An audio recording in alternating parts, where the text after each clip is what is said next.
Par exemple, si l'État pouvait trouver une solution, occuper le jeune. Mon projet, moi, va occuper le jeune. Une fois que le jeune est occupé, il ne pourra plus faire recours à la délinquance. Comment occuper les jeunes? Voilà. En lui donnant du travail. Un jeune qui travaille de 9h à 17h, quand il rentre, il va se reposer. Un jeune qui travaille tout le temps et qui étudie. Mais un jeune qui va aussi à l'université de 6h à 17h, 18h, il doit aussi se fatiguer pour dormir ou de faire de la délinquance. Voilà où le système LMD doit intervenir. Le système LMD doit permettre à l'étudiant de travailler et d'étudier en même temps.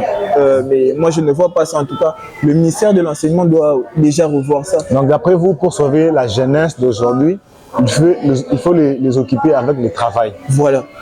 Il faut les occuper. Et ceux qui n'ont... S'il n'y a pas de travail, des travaux plutôt, les jeunes ont des idées. Pourquoi n'est pas financé?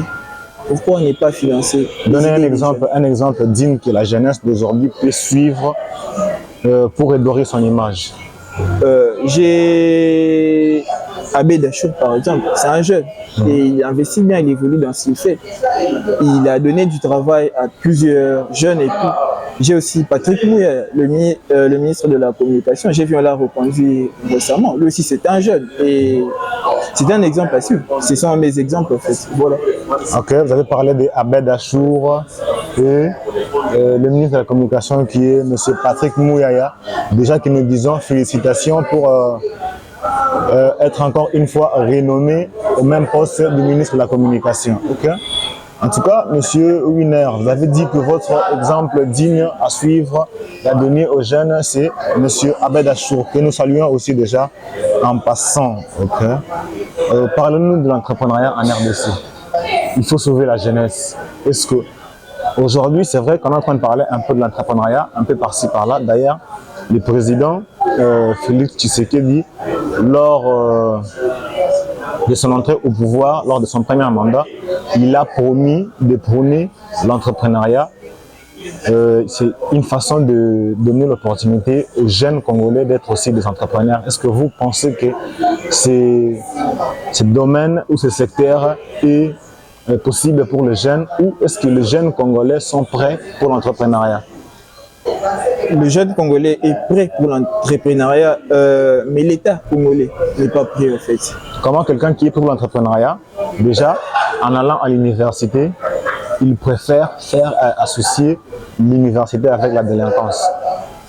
Voilà, celui qui va à l'université, il est associé avec la délinquance, c'est par manque. Si l'État peut occuper ce jeune, il ne sera pas délinquant, on le voit dans les pays européens et tout. L'entrepreneuriat en RDC, précisément à Kinshasa, tout le monde entreprend. Tout Congolais entreprend dans ces petites choses. Mais une fois que tu essaies d'exceller dans ton domaine, tu fais face à l'État. Et l'État t'étouffe jusqu'à ce que tu n'as plus les capacités d'évoluer. Et petit à petit, tu perds ton capital. Et l'État t'étouffe. Si l'État pouvait faciliter à l'entrepreneur congolais, les choses, en tout cas, tout sera facile. Le problème, c'est l'État. Donc, d'après vous, les jeunes Congolais, ce sont déjà des entrepreneurs sans le savoir. Ils entreprennent déjà dans tout ce qu'ils font, mais ils habitent également au entrepreneuriat. Un message de réveil à tous ces jeunes, entrepreneuriat déjà, mais ils habitent également au c'est une façon d'entreprendre et être entrepreneur. Un message de votre part, monsieur. Je m'adresse à ce jeune qui entreprend. Tu peux commencer avec $1, $2, $3, mais qui sait? Tant que tu es discipliné et tant que tu es ambitieux, tu peux évoluer. Coca-Cola n'a pas commencé du coup comme ça. Il y a un début, il y a toujours un début à chaque chose. Donc peu importe les commencements, prends-toi et sois discipliné. Le problème avec le jeune Congolais, c'est qu'il n'est pas discipliné. Si le jeune Congolais peut se discipliner, le problème c'est se discipliner. Pourquoi?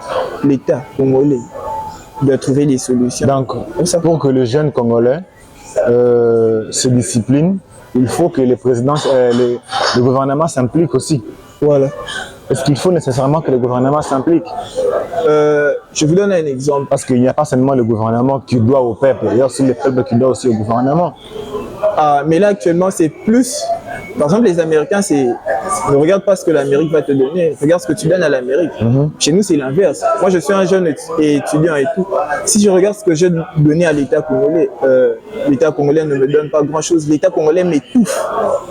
Il étouffe la jeunesse, mais à la télé, on se dit les jeunes, mais les jeunes n'est pas impliqués dans tout ce qui est dit et tout ce qui est fait. Impliquons les jeunes dans ce qui sera dit. Et avec le nouveau mandat de M. Félix Antoine Tshisekedi, en tout cas, moi, je crois en lui et je crois en ce nouveau gouvernement. En tout cas, je crois que les choses ont changé. Donc, ce nouveau gouvernement va apporter un changement au milieu de la jeunesse. Est-ce que vous êtes sûr? Je suis sûr à 70%. Pourquoi pas à 100%? Pourquoi pas à 100%? Parce qu'il y a des rumeurs qui disent qu'ils se sont départagés les postes. Et si se sont départagés les postes, en tout cas, le gouvernement ne tiendra pas. Parce qu'il y aura toujours des réclamations pendant que la population souffre, en tout cas, si on peut passer à autre chose, s'ils peuvent passer à autre chose, en fait. En parlant de gouvernement, comment vous définissez les politiciens congolais? Le politicien congolais... Un mot pour le définir. Le politicien congolais, c'est comme un papa qui veut juste changer sa famille. Il ne veut pas changer son entourage, juste changer sa famille. Et le jour où le politicien congolais voudra changer son entourage, le pays va évoluer, sans problème. C'est une façon de dire que les politiciens congolais sont des égoïstes. En tout cas. Parce que le politicien congolais, tu le vois que pendant la campagne et rarement pendant son mandat. Et tout. Enfin, rarement, très rarement. Un mot au gouvernement. Le gouvernement qui néglige la jeunesse. Le gouvernement... un mot aux politiciens, pas le gouvernement, un mot aux politiciens qui négligent le travail d'ensemble pour travailler pour leur famille. Un mot à ces politiciens, surtout au Baotu pour lire Kalaming et le gouvernement un mot à eux. Par rapport à par rapport à l'égoïsme, malgré qu'on n'est pas d'accord, un mot à eux de votre part. Le gouvernement actuel, je m'adresse principalement à M. Félix Antoine Tshisekedi. Je sais un gouvernement, soyez sûr qu'ils vont vraiment pour une fois changer les choses. Nous avons besoin des changements et tout. Si nous avons encore un gouvernement qui ne pense qu'à lui-même, en tout cas, ça sera un problème. En tant que jeune, je m'adresse spécialement à la nouvelle ministre de la Jeunesse. C'est une dame, pour une fois, c'est une très bonne chose. Madame Noëlla, si je ne me trompe pas, Madame Noëlla, nous les jeunes, nous sommes derrière vous, nous vous soutenons et nous croyons en vous. J'espère que vous allez nous donner aussi l'occasion de nous exprimer. Ne vous arrêtez pas seulement à l'expression. Nous voulons aller au-delà de l'expression. Nous voulons appliquer les choses. Le problème avec le Congo, c'est ça. Le problème avec le gouvernement sortant, c'est ça. Ils ont promis, puis ils sont partis. Ils n'ont rien réalisé. Je crois en ce gouvernement, j'ai vu quelques changements et puis je crois en tout cas qu'il y aura des bonnes choses. Tu as vu quelques changements à quel point? Des changements à un point que non, disons, il y a de nouvelles figures dans le gouvernement ou le changement dans le sens où que non, bah, ça m'a bien. Bon, parce qu'ils n'ont pas encore commencé à travailler. Comment tu parles de changement en gouvernement ou autre chose? Voilà, quand je parle de changement, les changements des visages, par exemple. Okay.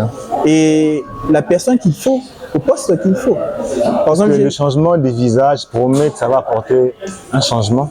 Ouais, j'ai regardé dans l'historique de quelques personnes qu'on a nommées et tout. En tout cas, ça promet. La personne qu'il faut au poste qu'il faut, c'est simple. En tout cas, mesdames et messieurs, vous avez très bien entendu comment un jeune est en train de s'exprimer pour l'avenir de la jeunesse. En tout cas, chers jeunes, comme nous ici, nous vous invitons au grand réveil, Tolamuka, pour lutter ensemble afin que la jeunesse paye sa valeur.